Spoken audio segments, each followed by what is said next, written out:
then exit D. So, kailangan kong pumunta sa United Center. So, let's go.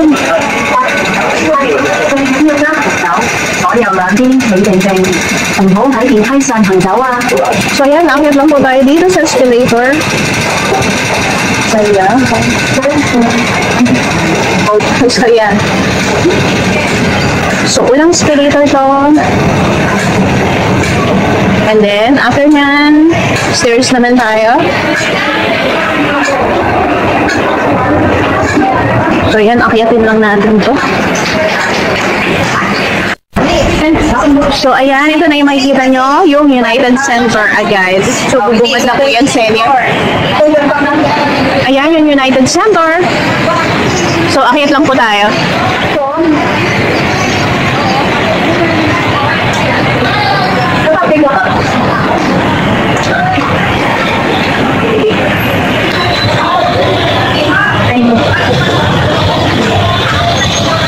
So, ayan, akyat lang po tayo. So, ayan, ito na po. And then, kaliwa lang po. Ayan, magdadaanan nyo po yan. Fusion. And then, another escalator po tayo ulit.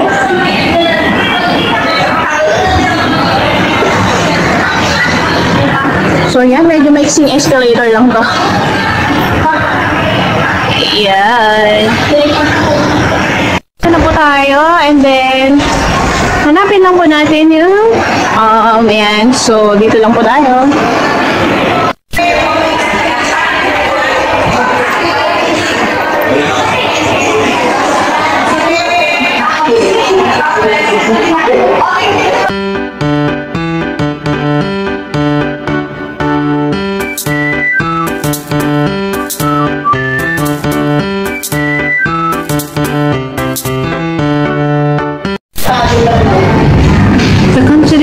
Of the PDP Migrant Worker Office oversees Workers Welfare Administration of Filipino Workers Development and Social Center.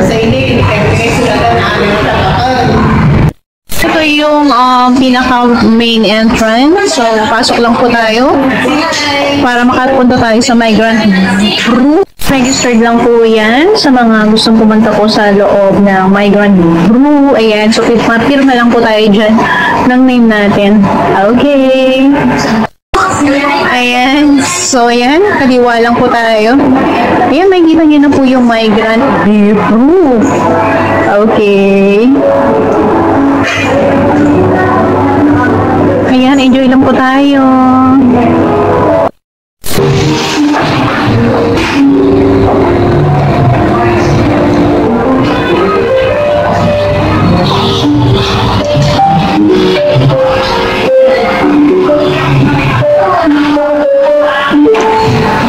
So, yun, kailangan po magpa-registered and ilagay nyo lang po yung name and contact number nyo po. Ayan, so registration. So, only copy po tayo dito and only biscuit po tayo dito. Ayan. So, pwede rin po kayong maglagay dito ng mga luggage kung kayo po ay may mga dala. So, punta lang po kayo dito. Ayan, so marami po tayong lagayan po ng luggage po dyan. And syempre, may toilet din po. So, ayan. So, kompleto po dito. So, nakapag-relax ka na and syempre, safe din po yung mga luggage nyo. Ayan. Sa yung mga bagong, yung galing po sa Pilipinas. So, pwede po kayo maglagay po dito ng luggage. Ayan. O, diba? Safe na safe po yung gamit. At syempre, naka-relax po tayo. Okay.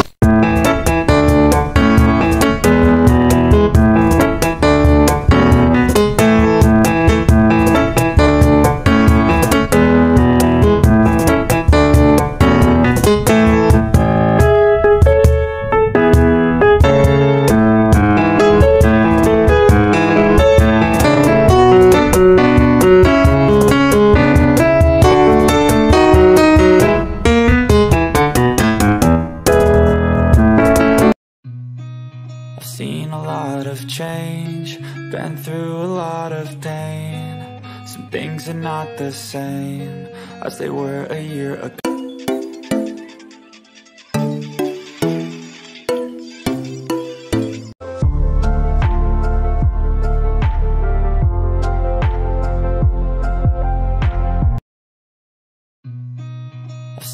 lot of change, been through a lot of pain. Some things are not the same as they were a year ago.